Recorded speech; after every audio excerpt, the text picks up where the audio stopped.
Look at ArcX Studios comment, dude. 80-year-old testicle living nightmare fuel known as Kezu. He's a testicle? What the fuck? He's just a nutsack with wings. He's a little nutsack with wings hanging upside down on top of the cave. Yes. I got that. Shields up, Iron Breakers. Rurikhan here, coming at you with another video. Welcome back to Monster Hunter World, and I have questions. I'll be honest, I did not see this particular collaboration coming. Could be because there was absolutely no promotional material for it whatsoever beyond the quest just suddenly appearing on the event schedule. Hell, I didn't even notice that the quest was there. Kegrin brought it to my attention.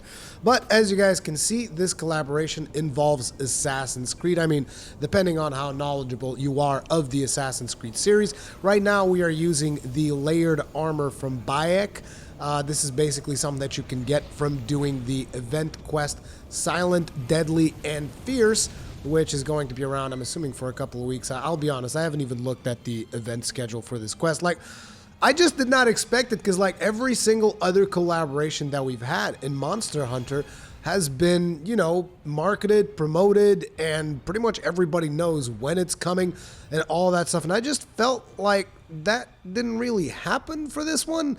And it's kind of confusing. In a way, you can almost say, oh yeah, it's like it's sneaked in like an assassin, which I guess is a way to look at it, but at the same time, I'm definitely confused. Now, make no mistake, I am not complaining. I'm always happy for more free content, and I actually think that the outfit itself actually looks pretty good. It animates nice with the cloth physics and all of that.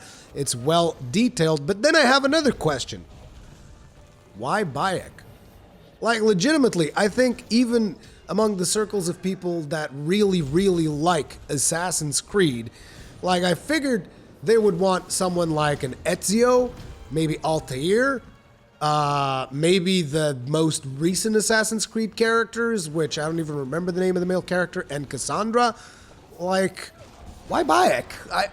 I just don't understand. And I know that some people have been saying, oh, it's because he was the first assassin, and it's like, I just don't get it. I really don't. I mean, maybe this was planned far in advance back when Odyssey wasn't even a thing, because this game did come out in January, so in a way, maybe that's the reason, but I don't know. It's kind of weird, but when you start thinking about that, so there's two things that you can get out of this particular event quest.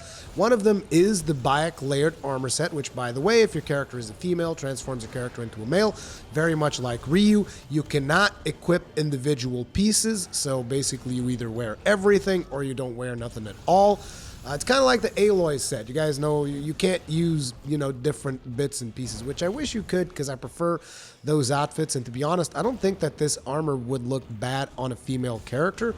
So I don't know why they had to make it like that. Particularly, again, it's like if it was Ezio, I'd get it. If it was Altair, I'd get it. If it was like from the new Assassin's, but I just don't understand why Bayek. Either way, the interesting thing is, as I was saying, you get two things. You get the layered armor, and there's another thing. You actually get a specialist tool, which I was, whoa, that's, you know, because it's pretty major whenever you get a specialist tool. Now, having said that, this particular specialist tool is not that special, I guess. But the interesting thing is the visual effect that it does on your character. At least in my opinion, that is the most interesting thing, because it basically transforms Bayek, or whatever character you happen to be using, into Ezio.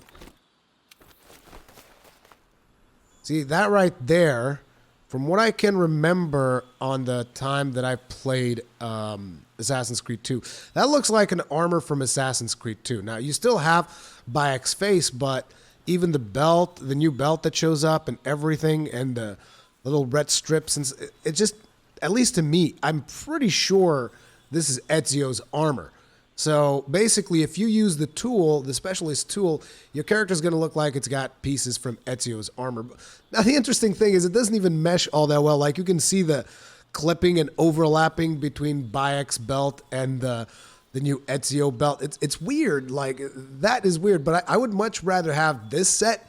It speaks to me a lot more than Bayek's, but maybe that's just me. Either way, again, I'm not, don't try to see this as I'm complaining. I'm more confused than necessarily complaining. Like, I'm happy for the collab. Now, I know that some of you guys are going to be wondering, okay, so what does the specialist tool actually do? And that's the weird part. So this is the Assassin's Hood. It increases your movement speed and allows you to hide quicker, and it lasts until you deal damage to a monster caught unaware. Now, some of you guys are going to look at this and going to be like, so if I attack a monster, it's going to break? No, no, no.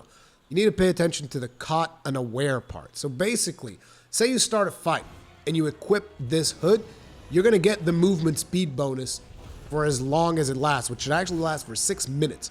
So it lasts for quite a while.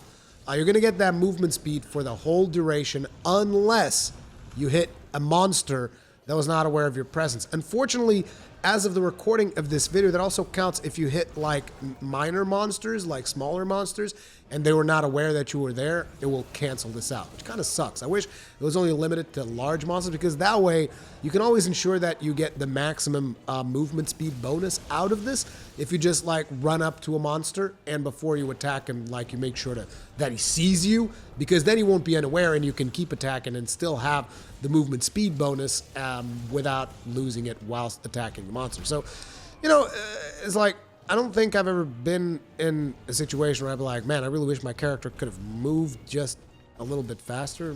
Maybe I have. I don't know. I'm not particularly sure what the use of this is going to be. Again, you can use it to hide faster, though. So keep that in mind. So potentially I see some people like trying to do some exploits with this, running into brushes and stuff and trying to hide and then coming back. And then, I don't know. I'll be honest. I have no idea. Either way, the quest itself involved is pretty easy. You got to kill a Devil Joe, an Odogaron, and Lunastra. All of them non-tempered and all of it in the arena. So you get the advantage of the dropping rocks as well as the Dragonator, which personally I would say for Lunastra to kill her a little bit quicker. It didn't feel like particularly challenging. I would advise you guys potentially consider earplugs, at least for the first part of the fight, because friggin' Odogaron and Devil Joe together, they just get into this roaring match and just like, and you're just like, Jesus Christ, you can't even move at some point. So I would advise you guys the earplugs, but I know that a lot of people don't like earplugs, so in all honesty, it's whatever. It's completely up to you.